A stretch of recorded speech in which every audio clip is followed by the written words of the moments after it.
അപ്പോൾ ഞാനും പിള്ളേരും ഇന്നലെ രാത്രി കുറ്റിയും പറിച്ച് എൻ്റെ വീട്ടിലോട്ട് പോകുന്നതാണ്. പറഞ്ഞ മോളെ ടെറസിൻ്റെ പക്കത്ത് കോവക്ക ഉണ്ടായിരിക്കുന്നുണ്ട്, നീ ഒന്ന് നോക്കടിയെന്ന് പറഞ്ഞു. കയറി വന്നപ്പോൾ ഉണ്ടായിരുന്ന അവസ്ഥയാണ് ഇത്. കോവക്ക എവിടെ? കോവക്കൊക്കെ ഉണ്ടായി നിൽക്കുന്നുണ്ട്, അവിടെ ഇവിടെ കയറുന്നത് മാത്രമേ ഉള്ളൂ. കണ്ട അവനപ്പുറത്തെ വീട്ടിൽ നിന്ന് പേരക്ക പൊട്ടിക്കണം. ലിയാൻ ഇങ്ങോട്ട് നോക്കൂ.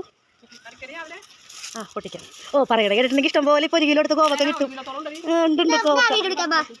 നമ്മുടെ കോവക്ക കേട്ടാ മൂത്തിട്ടുണ്ടാകും. ഇത് ഉള്ളത് കൊണ്ട് ഓണം പോലെ എന്ന് പറയുന്ന പോലെ 1/4 കിലോയെങ്കിലും കിട്ടിയാൽ മതിയല്ലോ, 2 നേരത്തെ കറിക്കാവും. ഇത്തിരി കോളുള്ളെങ്കിൽ നമ്മുടെ വീട്ടിലുണ്ടായി നിൽക്കുന്ന സാധനം പൊട്ടിക്കുമ്പോൾ ഒരു സാറ്റിസ്ഫാക്ഷനും, അതിട്ടിട്ട് ഒരു കറി ഉണ്ടാക്കുമ്പോൾ ഒരു സന്തോഷം, അതൊന്നും വേറെയില്ല. ഇവിടെ ഒരു വലുത് കണ്ടാ കണ്ടാ കണ്ടാ നമ്മൾ അവിടെ നിന്ന് ഇവിടെയൊക്കെ പൊട്ടിക്കുന്നുണ്ട്.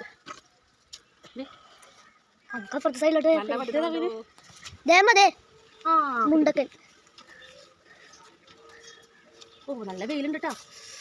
ഒരു 1/4 കിലോത്തോളം കിട്ടിയിട്ടുണ്ട് തോന്നുന്നു. 1/4 കിലോക്കുള്ളുണ്ട്. നോക്കി എന്തോരം കോവക്ക ഉണ്ടായിക്കണെന്ന്. എന്തെന്നാ കടിച്ചൊന്നും വേണ്ട, പോയി കളഞ്ഞ് കടിച്ച് വേണ്ട വേണ്ട വേണ്ട കളയും. അമ്മക്ക് കടിച്ചതും എന്തെങ്കിലും കീറിയതൊക്കെ എടുക്കണതിൽ ഒരു കുഴപ്പമില്ല. പക്ഷെ അത് വല്ലതും കടിച്ചിട്ടതാണ് കൊത്തിയിട്ടതാണോ നമുക്കറിയില്ല. സന്തോഷമായി. അതിൻ്റെ വേരെപ്പാടി എൻ്റെ അമ്മ കടവിഴുകി എടുത്തിട്ടുണ്ട്. എടാ ആ പേരൊക്കെ നല്ലതാണോ? അവസാനം നമ്മുടെ ലിയാൻകുട്ടൻ പറിക്കാറുന്ന പേരൊക്കെ അമ്മാമ്മ പറിച്ചു തന്നു.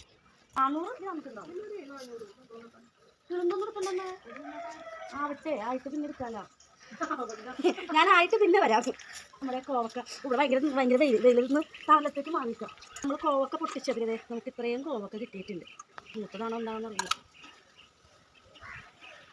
നമുക്ക് ഇനി കിട്ടുന്നുണ്ടല്ലോ. കൂടി കാട്ടെ, ഒന്നും കൂടി പൊളിച്ചതാട്ടെ. സത്യം പറഞ്ഞാൽ നമ്മളൊരു 1/4 കിലോ കോവക്ക കിട്ടുമെന്ന് വിചാരിച്ചാണ് വന്നത്. പക്ഷേ ഇതിൽ 1/4 കിലോ പ്രതീക്ഷിച്ച് കൊടുത്ത് ഇത്രയും കോവക്കയും കിട്ടി. ഒരു 1/2 കിലോ എടുത്ത് കോവക്കയും കിട്ടാം. പിന്നെ ഒരു പേരക്കയും കിട്ടി.